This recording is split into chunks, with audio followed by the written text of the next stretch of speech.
एक बड़ी प्राचीन कथा है, शायद तुमने कभी पढ़ी हो तो भी तुम समझ ना पाए होगे, क्योंकि वो कहानी इस ढंग से कही गई है कि उसे अज्ञानी पढ़ें तो मनोरंजन समझें, ज्ञानी पढ़ें तो जीवन का परम रहस्य बन जाए। तुमने बैताल पच्चीसी का नाम सुना होगा। तुम कभी सोच भी नहीं सकते कि वो भी कोई ज्ञानियों की बात हो सकती है, बैताल पच्चीसी। पर इस देश ने बड़े अनूठे प्रयोग किए हैं। इस देश ने ऐसी किताबें लिखी हैं जिनको बहुत तलों पर पढ़ा जा सकता है, जिनमें परत दर परत अलग अलग अर्थ हैं, जिनमें एक साथ 2, 3, 4 और 5 अर्थ दौड़ते रहते हैं, जैसे एक साथ 5 रास्ते चल रहे हों, पैरेलल, समानांतर। तो जिसकी जो सुविधा हो, एक छोटा बच्चा भी बैताल पच्चीसी पढ़ के प्रसन्न होगा और परम ज्ञानी भी पढ़ के प्रसन्न होगा।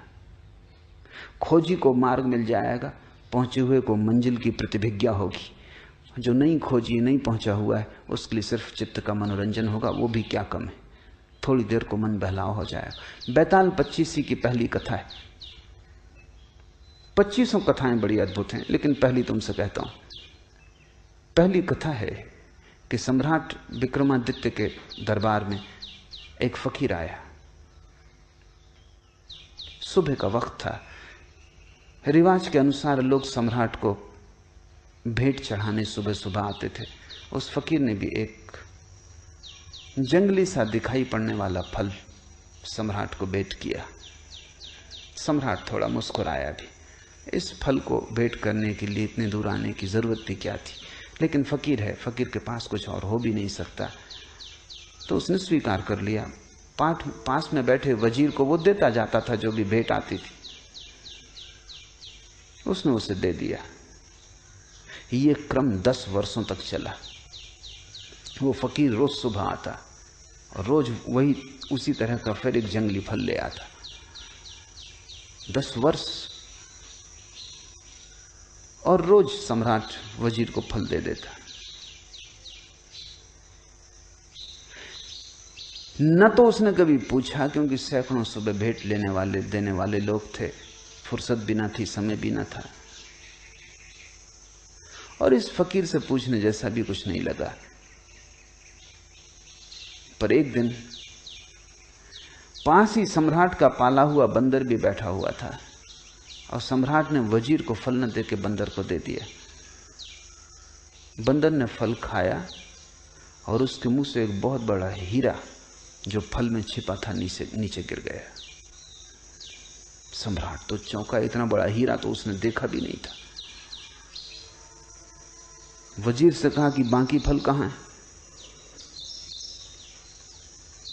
वजीर ने ये सोचा था कि जंगली फल है, पर फिर भी उसने सोचा कि सम्राटों के पास संभल के रहना पड़ता है, तो एक तलघरे में वो फेंकता जाता था, क्योंकि फलों का करोगे क्या, जंगली थे, खाने योग्य भी नहीं लगते थे, स्वाद भी ठीक नहीं था। तलघरा खोला गया, भयंकर बदबू से भरा था, क्योंकि सारे फल सड़ गए थे, लेकिन उन सड़े हुए फलों के बीच हीरे चमक रहे थे। ऐसे हीरे कभी सम्राट ने देखे नहीं थे।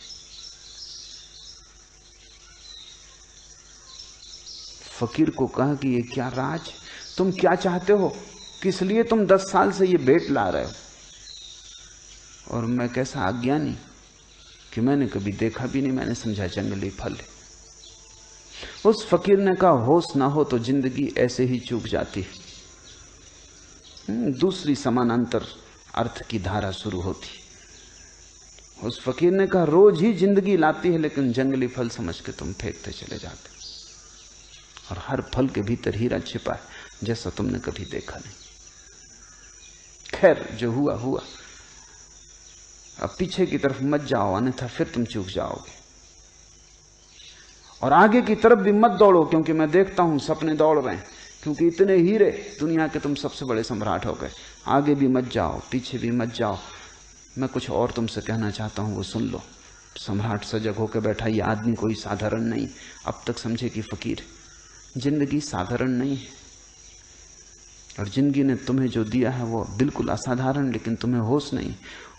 तुम हंसोगे कि 10 साल तक ये आदमी क्यों बेहोश रहा। तुम कई जन्मों से हो। राजा वीर विक्रमादित्य तुम भी हो।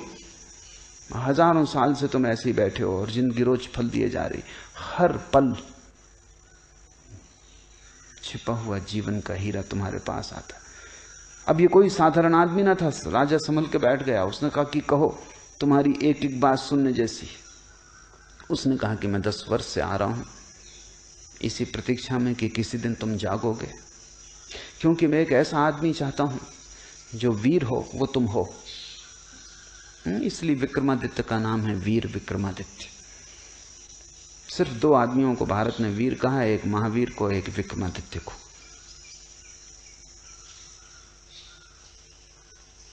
निश्चित तुम वीर हो, इसमें कोई शक शुबा नहीं, लेकिन काफी नहीं है वीर होना। इसलिए मैं चाहता था जब तुम जाग जाओ वर्तमान के प्रति, तब मेरे काम के हो सकते हो। अब दोनों बातें घट गई। अब तुम महावीर हो। होश और साहस। मैं एक बड़े महान तंत्र के कार्य में लगा हूं। उसमें मुझे एक ऐसे आदमी की जरूरत हो जो बहुत वीर हो, जिसे कोई चीज भयभीत ना कर सके, और जो होशपूर्ण हो। अगर तुम तैयार हो तो आज अमावस की रात है, तुम सांझ मरघट पे पहुंच जाओ, मैं तुम्हें वहीं मिलूंगा। वो फकीर तो चला गया। सम्राट ने कई बार सोचा भी कि इस झंझट में पड़ना कि नहीं, लेकिन फिर ये तो कायरता होगी। और ये आदमी ऐसा है कि इसके साथ थोड़े दूर जाने जैसा है। पता नहीं, जैसे हम जंगली फल को फेंकते रहे, पता नहीं मरघट में कौन से स्वर्ग का या मोक्ष का द्वार खुल जाए। तो समझा बुझा के डर भी लगता था। बहादुर से बहादुर आदमी भी डरता है। तुम ये मत सोचना कि सिर्फ कायर डरते हैं, डरते तो बहादुर भी हैं। फर्क क्या है बहादुर और कायर में? बहादुर डरता है तो भी करता है, कायर डरता है भाग खड़ा होता है। डरते दोनों ही हैं। डरने के संबंध में कोई फर्क नहीं, क्योंकि जो डरे ही नहीं वो तो बहादुर भी क्या उसको कहना। वो तो लोहे लकड़ी का पत्थर का बना हुआ आदमी है, वो बहादुर भी नहीं है जो डरे ही ना। डर तो स्वाभाविक है, लेकिन बहादुर डर को किनारे पर रख देता और घुस जाता है, और भयभीत डर को सिर पर रख लेता, भाग खड़ा होता है। खैर आधी रात विक्रमादित्य पहुंच गया मरघट पर। बड़ा डर लगता था, बड़ी भयंकर रात थी, और साधारण रात नहीं मालूम होती थी। कभी मरघट आया भी नहीं था, महलों में ही सदा रहा था। मरघट सिर्फ शब्द ही था। तुम भी कभी रात, अमावस की आधी रात मरघट जाओ, तब तुम्हें शब्द का अर्थ पता चलेगा। शब्दकोश में इसका अर्थ नहीं लिखा है। मरघट एक बड़ी अनूठी घटना है। चारों तरफ रहस्य, भय, खतरा, भूत प्रेत, चीख पुकार, और वो तांत्रिक फकीर अपना मंडल रच के बैठा है, नग्न। खोपड़ियां, एक जिंदा लाश को काट रहा है। उसने सब इंतजाम अपना कर रखा है जो उसे करना है। सम्राट से उसने कहा, आ गए ठीक। यहां से थोड़ी दूर, वो दूर दिखाई पड़ने वाला जो वृक्ष है, वहां एक लाश लटकी हुई। तुम्हें उस लाश को वृक्ष से उतार के ले आना है, लेकिन ध्यान रखना, सजग रहना और शांत रहना, क्योंकि जरा चूके कि ये कृपाण की धार पे चलना है, जरा चूके कि गए, फिर मैं भी सहायता न कर सकूंगा। धड़कती छाती से विक्रमादित्य उस वृक्ष के पास पहुंचा। वहां बड़ा भय लगने लगा उसे, क्योंकि वहां कोई भी ना था, बिल्कुल अकेला था। और उस बड़े वृक्ष में लाशें लटकी हुई थी, एक नहीं 25। बड़ी बदबू आ रही थी। किसी तरह नाक को अवरुद्ध करके वृक्ष पर चढ़ा। हाथ पैर कप रहे थे, वृक्ष पर चढ़ना मुश्किल था। किसी तरह उस लाश की डोरी काटी। वो लाश जमीन पे धम से नीचे गिरी। न केवल गिरी, खिलखिला के हंसी। विक्रमादित्य के प्राण छूट गए होंगे। सोचा था मुर्दा है तो जिंदा मालूम होता है, और जिंदा भी अजीब हालत में है। घबराया हुआ नीचे आया, और उससे पूछा, क्यों हंसे, क्या मामला है? बस इतना कहना था कि लाश उड़ी, वापस जाके वृक्ष से लटक गई। और लाश ने कहा कि शांत होना तो ही तुम मुझे उस फकीर तक ले जा सकोगे। तुम बोले, चुप गए। दोबारा लाश को काट के नीचे लाया। बड़ा मुश्किल था चुप रहना, क्योंकि जब आदमी को भय लगता है तब वो कुछ बोलना चाहता, बोलने से भी थोड़ी राहत मिलती। गीत गुनगुनाने लगता है, थोड़ी हिम्मत बढ़ती, मंत्र पढ़ने लगता है, राम राम जपने लगता है, कोई सहारा चाहिए। अब बोलना भी नहीं, शांत भी रहना, भयंकर सन्नाटा और चारों तरफ मौत। शायद आदमी इसीलिए अतीत की सोचता है, भविष्य की सोचता है, क्योंकि डरता है। वर्तमान के क्षण में जीवन भी है और मौत भी, दोनों। क्योंकि वर्तमान में ही तुम मरोगे और वर्तमान में ही जीते हो। न तो कोई भविष्य में मर सकता है, न भविष्य में जी सकता है। तुम भविष्य में मर सकते हो, जब मरोगे तब अभी और यहीं वर्तमान के क्षण में मरोगे। आज मरोगे, कल तो कोई भी नहीं मरता। कल तो मरोगे कैसे, कल तो आता ही नहीं। जब मर नहीं सकते कल में, तो जियोगे कैसे? कल का कोई आगमन ही नहीं होता, कल है ही नहीं। जो है वो अभी और यहाँ। बोले कि चूक जाते हो, सोचे कि चूक जाते हो। बड़ा कस के उसने अपने को रोका। आदमी बहादुर था। मुर्दा नीचे फिर से काट के गिर पड़ा। भयंकर खिलखिलाहट की आवाज आई, छाती कप गई। नीचे उतरा, मुर्दे को कंधे पर रखा, चलने लगा। मुर्दे ने कहा, सुनो, राह लंबी, रात अंधेरी, और तुम्हारा बोझ हल्का करने के लिए एक कहानी कहता हूं। ऐसी पहली कहानी। उसने कहा कि 3 युवक थे, ब्राह्मण।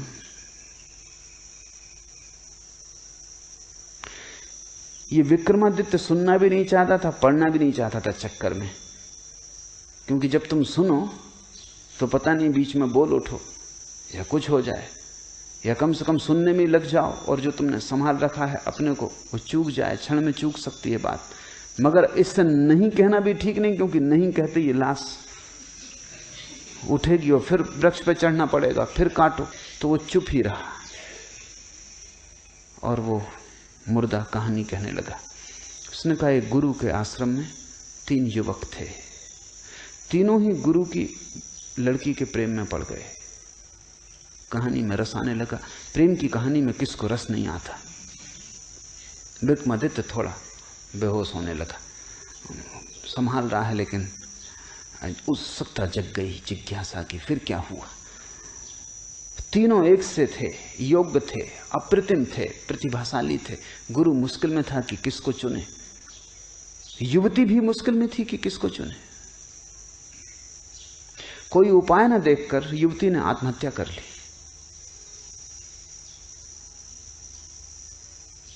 कोई रास्ता ही ना मिला और ये 3 के बीच वो बड़े द्वंद्व में घिर गई। और तीनों चुनने योग्य थे और मुश्किल था किसको छोड़े।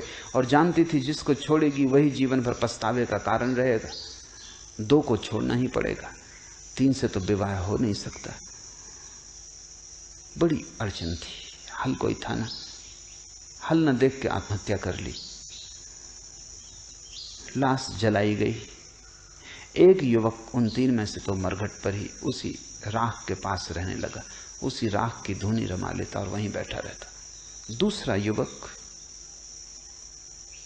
इतने दुख से भर गया कि यात्रा पर निकल गया अपना दुख भुलाने को। घूमता रहेगा संसार में, अब बसना नहीं है, क्योंकि जिसके साथ बसना था वही ना रही। अब घर नहीं बसाना, वो परिव्राजक हो गया, एक फकीर भटकता हुआ आवारा। और तीसरा युवक किसी आशा से भरा हुआ, क्योंकि उसने सुन रखा था कि ऐसे मंत्र भी हैं कि अस्थि पंजर को पुनरुज्जीवित कर दें। तो उसने सारी अस्थियां इकट्ठी कर ली, रोज उनको गंगा ले जाता, धो के साफ करता, फिर ले आकर रख लेता, उनकी रक्षा करता कि कभी कोई मंत्र का जानने वाला मिल जाए। वर्षों बीत गए। जो घूमने निकल गया था यात्रा पर, उसे एक आदमी मिल गया जो मंत्र जानता था। उसने उससे मंत्र सीख लिया, मंत्र का शास्त्र ले लिया, भागा। अब डरा, वो घबराया कि पता नहीं अब अस्थि पंजर बचे भी होंगे, क्योंकि वो तो कभी के फेंक दिए गए होंगे। लेकिन आके आश्वस्त हुआ, अस्थि पंजर बचाए गए थे, उनको संजो कर रखा था उसके साथी ने। उसने मंत्र पढ़ा, वो युवती पुनरुज्जीवित हो गई, पहले से भी ज्यादा सुंदर, मंत्र सिक्त, उसकी देह स्वर्ण जैसी, अभी अभी ताजी, जैसे कमल का फूल अभी अभी खिला हो। फिर कलह शुरू हो गई, क्या वो किसकी? अब तक सम्राट भी भूल चुका था कि वो क्या कर रहा है, और ये सुनने में लग गया था जैसा तुम सुनने में लग गए। उस मुर्दे ने पूछा कि सम्राट गौर से सुनो, क्योंकि फिर झगड़ा खड़ा हो गया। अब सवाल है कि इन तीन में से युवती किसकी? तुम्हारा क्या ख्याल है? और अगर तुम्हारे भीतर उत्तर आ जाए, और तुमने अगर उत्तर न दिया तो तुम इसी क्षण मर जाओगे। हाँ, उत्तर ना आए कोई हर्जा नहीं। बड़ा मुश्किल है उत्तर का ना आना। आदमी का इतना बस थोड़ी है अपने मन पर। कोई बुद्ध पुरुष हो तो ना आए, ठीक है, सुन लिया प्रश्न, उत्तर ना आया, कोई हर्जा नहीं। विक्रमादित्य बड़ी मुश्किल में पड़ा। उत्तर तो आ रहा है, बुद्धिमान आदमी था, तर्कनिष्ठ था, समझदार था, शास्त्र पढ़े थे, तर्क साफ था। अब वो बड़ी मुश्किल में पड़ गया। उसने कहा कि बोल, अगर उत्तर आ रहा है तो बोल, अन्यथा इसी वक्त मर जाए। तो उसने कहा उत्तर तो आ रहा है, इसलिए बोलना ही पड़ेगा। उत्तर मुझे ये आ रहा है कि जिसने मंत्र पढ़ के युवती को जगाया वो तो पिता तुल्य है, उसने जन्म दिया, इसलिए वो विवाह नहीं कर सकता, वो तो कट गया। जिसने अस्थियां संभाली और रोज गंगा में स्नान कराया वो पुत्र तुल्य है, कर्तव्य है, सेवा, उससे शादी नहीं हो सकती। प्रेमी तो वही है जो धूनी रमाए,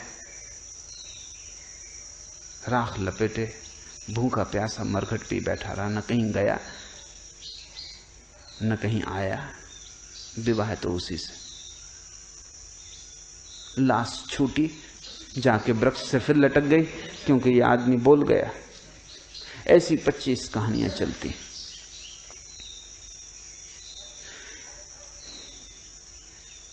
जीवन में तुम चूकते हो